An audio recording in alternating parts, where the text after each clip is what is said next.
So stick diagrams can help you kind of plan your layout much more quickly than drawing out every single layer and all the overlaps. This basically doesn't need to be entirely to scale. And generally what we wind up doing is trying to draw with multiple different color pencils or something like dry erase markers on a whiteboard to get a quick idea of approximately how big a given cell might be. So, if you look at an example with a inverter, you just have a single layer of polysilicon, and then you can draw your P diffusion and your N diffusion. From the fact that there's going to be a certain well around your P diffusion.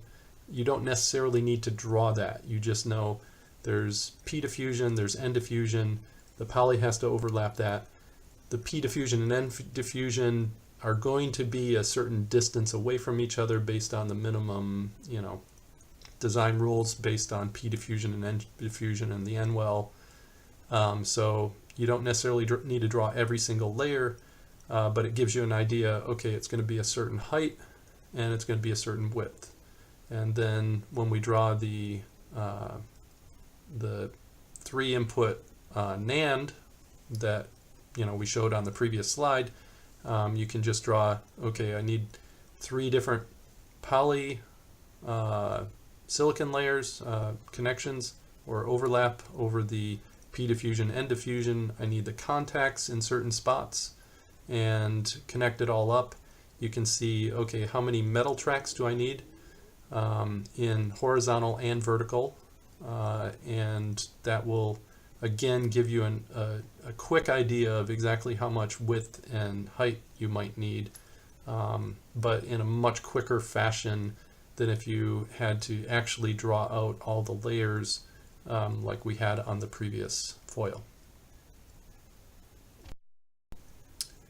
So the other thing that I would like to talk about, up till now we've been talking about a lot of the transistor details. And so you have the N well, the P plus diffusion, N plus diffusion, polysilicon, all of those layers just to create the transistors. Sometimes those layers can be your most critical factor if you have a very device dominated design where you have a really complex function and you have a whole bunch of transistors. That can make be the main constraint would be your transistors in certain areas of your design. But it turns out in most designs there's large amounts of area where the transistors are not the dominant factor in how much area you need to consume. It's actually the wiring, the actual net connections between different standard cells. You can have so many connections trying to hook up outputs from one thing that need to hook up to multiple inputs of something else, that the number of metal tracks that you have available is actually your biggest constraint. So that's the other thing you need to look at, is how many wiring tracks are available, how wide, and what's the width and space between that is required for each different metal layer, and do you have enough metal tracks to get all your signals from one place to another. So you need to look at that as well as looking at your transistor width and spacing and your polysilicon layers and etc. So I've mentioned before, obviously well spacing also comes into play here. I mentioned before that the wells need to overlap the transistors by a certain space. So in this particular process technology that we're talking about here, the wells must surround the transistors by at least 6 lambda. So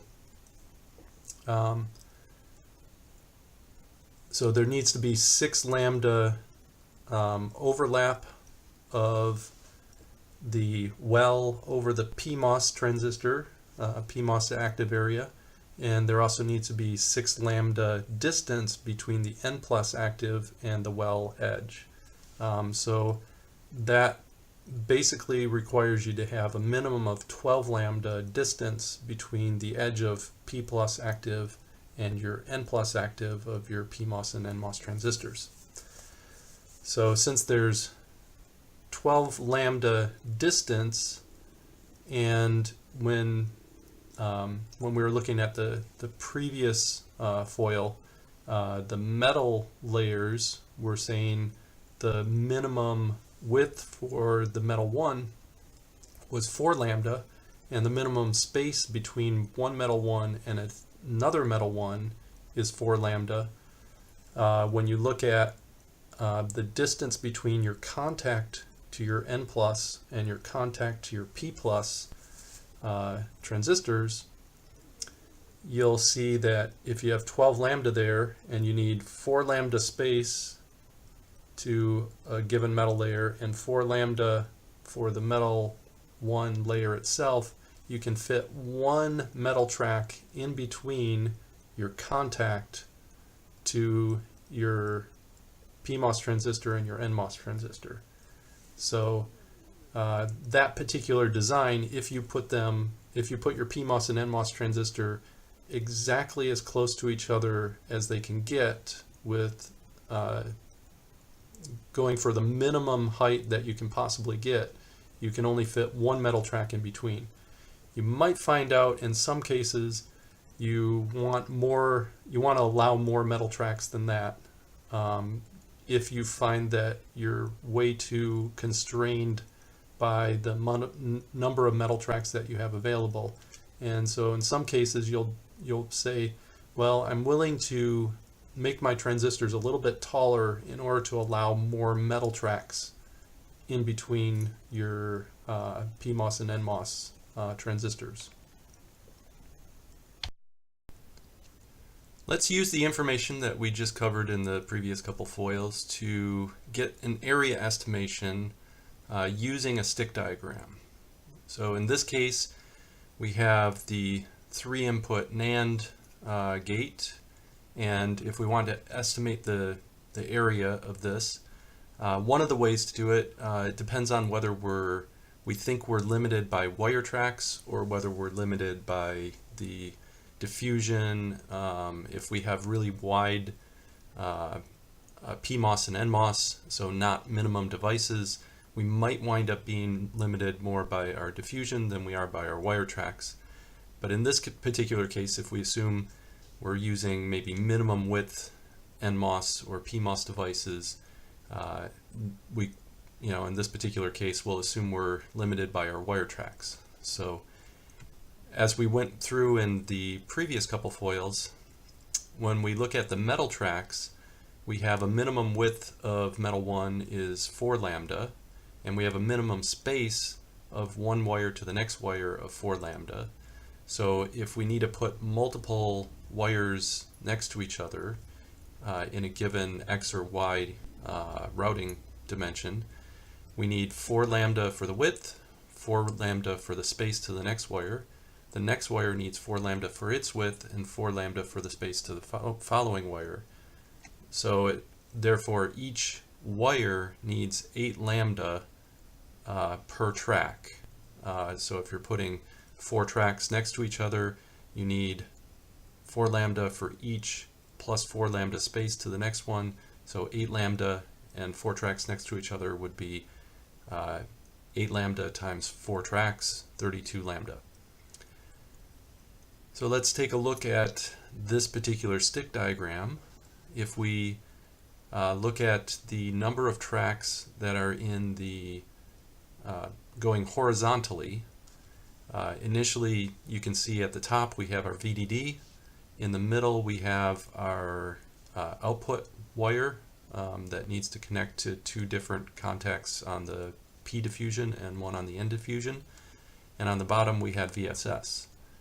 Now those are the only tracks that are going horizontally, but keep in mind we also need the contacts to the diffusion, and that consumes a track, because where, let's say, the output wire is connecting to the end diffusion, it's routing vertically, but it needs to make a contact to the diffusion there, so that the spacing to the end cap of that metal wire needs to have a minimum spacing to the output, and so it effectively consumes a track where you have your contacts down to diffusion.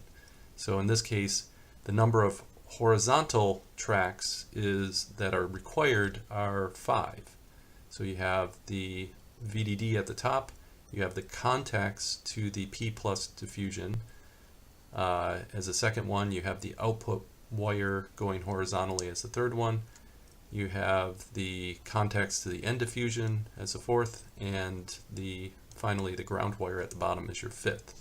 So the number of tracks that you need for the vertical dimension of the cell is going to be 5 tracks times 8 lambda, requires 40 lambda in height, as you can see here. And it's showing in what I've just shown that you have 32 lambda in the width. That implies that there's 4 metal tracks at 8 lambda each that are needed. So let's count those up. And we can see that we have the 3 polysilicon wires, or not wires, but polysilicon tracks.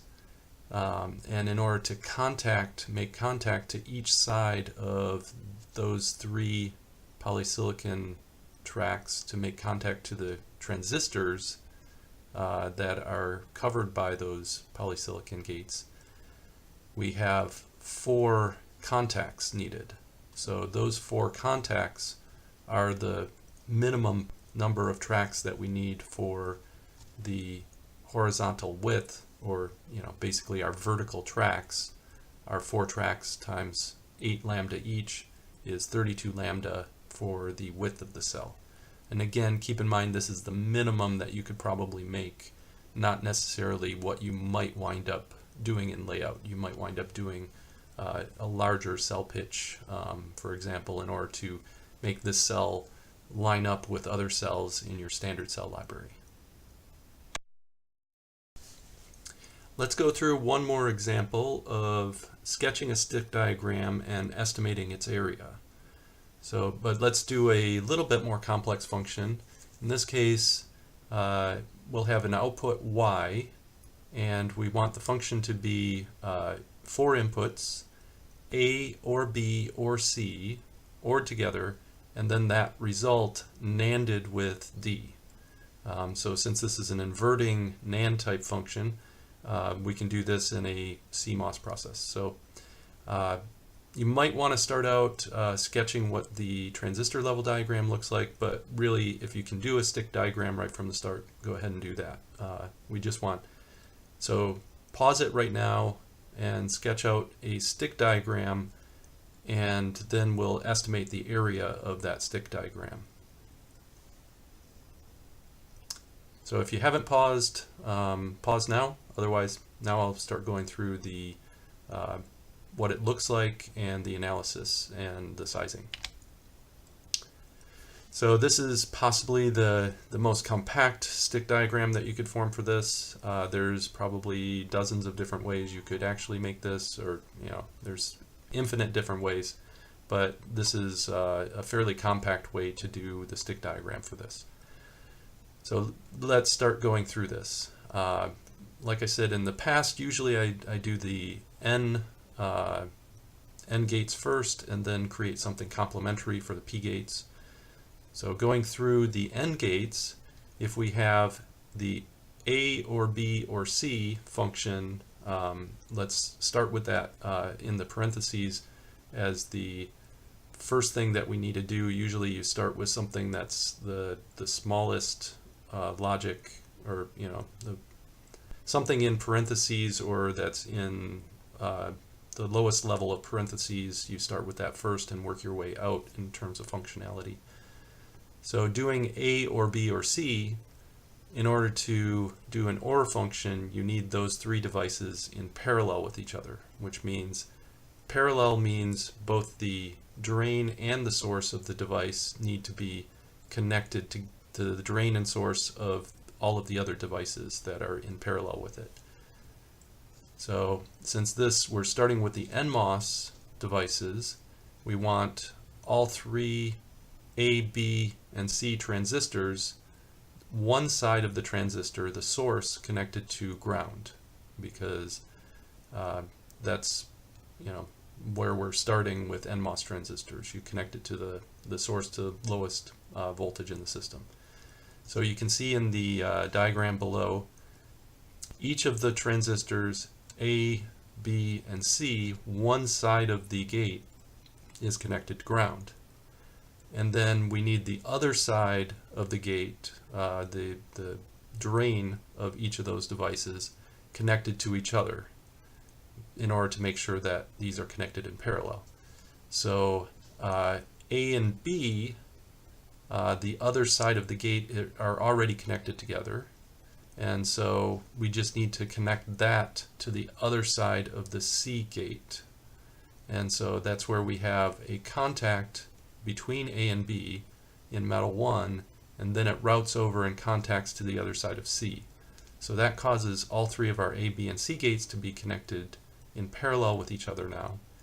And that node needs to be connected to the source of the D input.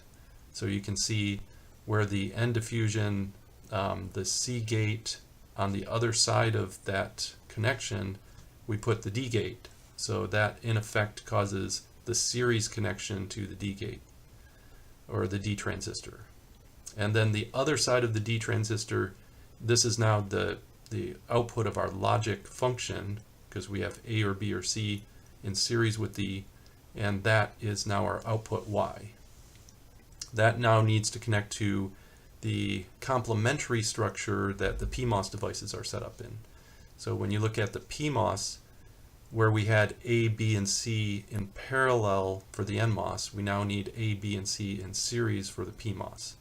So one side of that series stack needs to be connected to VDD, because the transistors on the P side connect up to VDD. So we can either choose A or B or C, it doesn't really matter. In this case, we're choosing A to be connected up to VDD, and then the other side of A is connected to the one side of B, the other side of B is connected to one side of C, and the other side of C is connected to our output, because the A, B, and C are in series with each other. And then that needs to be, again, flipped from the NMOS side of things, where D is now in parallel with that. So that means that one side of D needs to be connected to one side of the stack of A, B, and C, and the other side of D needs to be connected to the other side of the stack. So the other side of the stack is VDD, the one side of the stack is the output Y, and so you can see that connections, or those connections, being made above with the contacts in metal 1.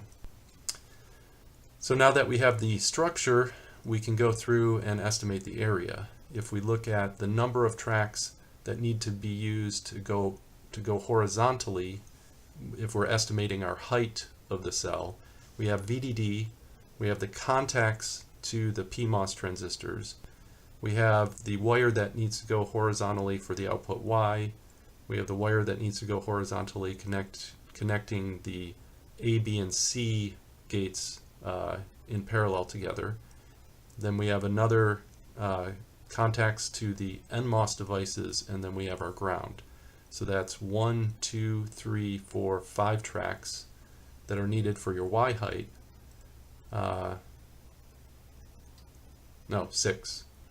We have 4 tracks that you can see actually go horizontally, and then 2 tracks worth of the contacts down to the devices. So that's 6 tracks you need for your height.